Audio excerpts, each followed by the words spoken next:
안녕하세요. 가우디선의 유영기입니다. 오늘은 스페인의 첫 번째 프리츠커 건축가인 라파엘 모네오 바이에스의 작업을 하나 소개해 드릴까 합니다.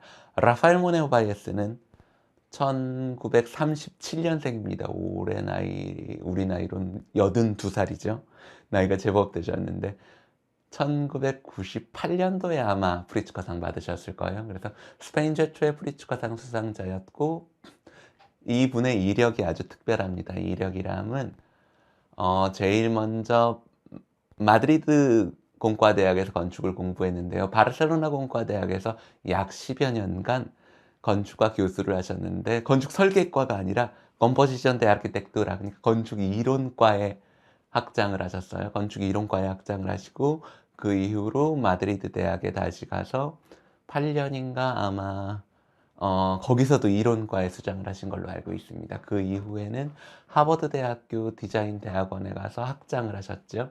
여튼 제가 이 이력을 말씀드린 이유는 라파엘 모네오는 설계로는 프리츠커상을 받았고 건축의 노벨상이라고 하는, 그리고 건축 이론으로는 스페인의 가장 유력한 두 학교 그리고 하버드 대학교에 학장을 하신, 그러니까 실무와 이론을 겸비한 건축가로서 저는 지금 뭐 살아있는 건축가 안에 한 손 안에 들어가지 않을까 싶은데요. 그만큼 여튼 존경받고 있는 건축가입니다. 내가 라파엘 모네오를 좋아하든지 안 좋아하든지 상관없이 이분은 많은 건축가들에게 이론과 실무를 겸비한 몇 안 되는 건축가로 아주 존경받으시는 분이에요.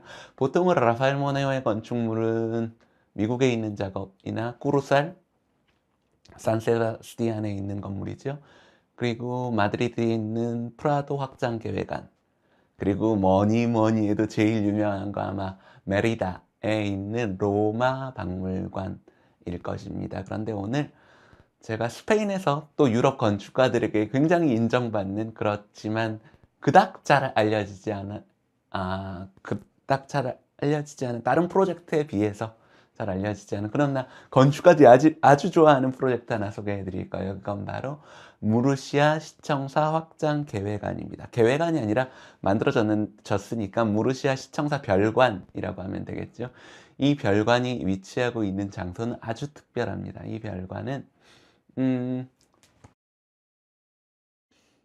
메스키타. 메스키타 건물을 이제 그 건물 위에 그 건물을 그 건물 위에 다시 지어진 성당이었고, 아주 오래된 고딕 성당 앞에 또 그 앞에는 바로크 양식으로 너무 예쁘고 세련된 비례를 가지고 있는 바로크 양식. 제가 스페인을 돌아다니면서 본 바로크 성당 중에 가장 세련된 바로크 성당 중에 하나였어요. 여튼 그 성당이 위치하고 있는 무르시아라는 동네의 심장부라고 할 겁니다. 이 건물을 설계하면서 라파엘 모네오는 여기 라파엘 모네오의 21가지 작업이라고 하는 책에도 소개가 되어 있는데, 고전이라고 하는 시대에 대해서 생각한 것이죠. 그리고 여기에 소개한 작업은 이것은 라파엘 모네오 본인의 21개의 작품에 대해서 소개한, 그러니까 본인이 쓴 책입니다. 이 프로젝트를 설명하면서 리비아에 있는 사브라타 극장이라는 것에서 수직선, 수평선으로 이루어진 이 고전의 비례를 뭔가 함축적으로 끌어내서 근대적인 건축물로 만들어냈습니다. 그래서 이 건축물은, 주변에 있는 건축물이, 예를 들면 건물을 정면으로 봤을 때 오른쪽에 있는 것은 주교궁이거든요. 르네상스 양식으로 아주 볼만한 건물이고요. 이 정면, 이걸 마주보고 있는 정면에 있는 성당은 내부는 고딕이지만 바깥으로 보면 아주 세련된 바로크 양식으로 되어 있습니다. 그러니까 이 고전주의라고 하죠. 우리가 클래시컬 아키텍처라고 할 수 있는 르네상스, 바로크 이런 양식의 건물들인데, 제가 단언컨대 다시 한번 말하지만 스페인 어디 지역에 있는 건축물보다 더 세련되게 되어 있어요. 이 건축물은. 갔을 때 눈이 확 떠지는 느낌을 받았어요. 무르시아에 어떻게 이렇게 우아한 건물이 있을 수 있지. 여튼 아주 유적이라고 할 만한 좋은 건물들 앞에서 그것들과 어깨를 나란히 견주고 있습니다. 보통 할 수 있는 방식은 고전을 쫓아서 하는 것이겠죠. 원래 이 시청사가 지어지기 이전에는 바로크식으로 지어진 대저택이 있었던 자리입니다. 뭐 사진이 남아있더라고요. 이 프로젝트가 1995년에서 98년도 프로젝트라서 이전에 있었던 건물의 사진이 남아있는 것이죠. 여튼 이 프로젝트가 가지고 있는 것은 한 두어 가지 건축적인 테마를 갖고 있습니다. 하나는 이 광장을 이루고 있는 하나, 둘, 셋, 네 개의 면은 이전에 좋은 합을 이루고 있었어요. 고전이라는 것으로. 그런데 고전을 따라할 수는 없는 것이죠. 1998년도에요.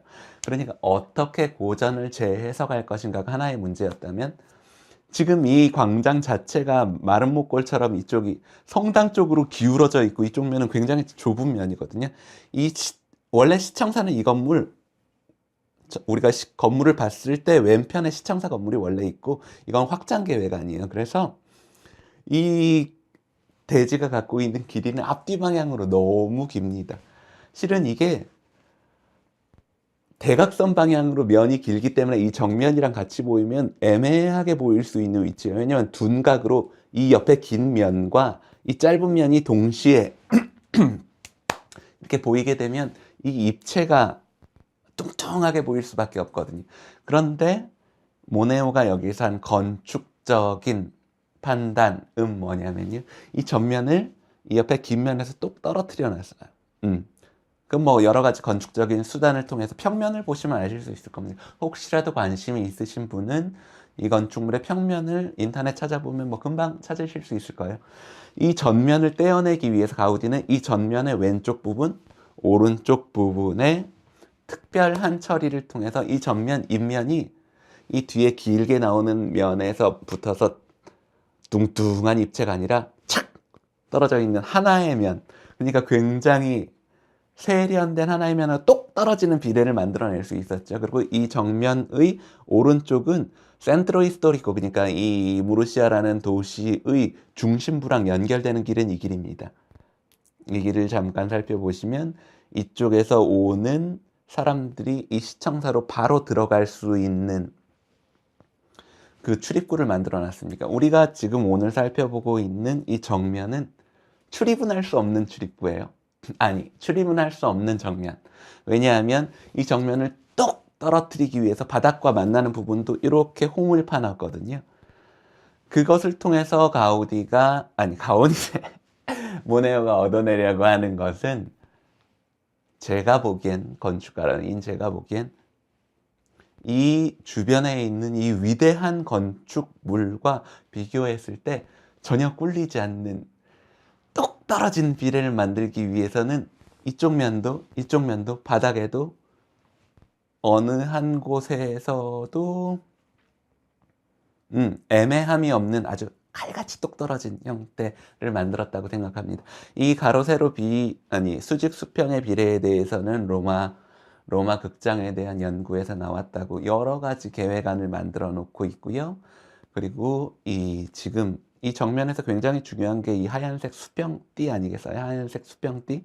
이 수평띠는 이 사진들에서도 보이듯이 이 옆에 위치하고 있는 주교궁이나 이 주변을 이루고 있는 이 환경, 보통의 고전 건축물이 가지고 있는 비례, 높이를 어느 정도 인정하고 유지하고 있습니다. 그래서 이 건물은 전혀 고전적이지 않지만 고전과 하나로 어울린 것 같은 그런 모습을 자아냅니다.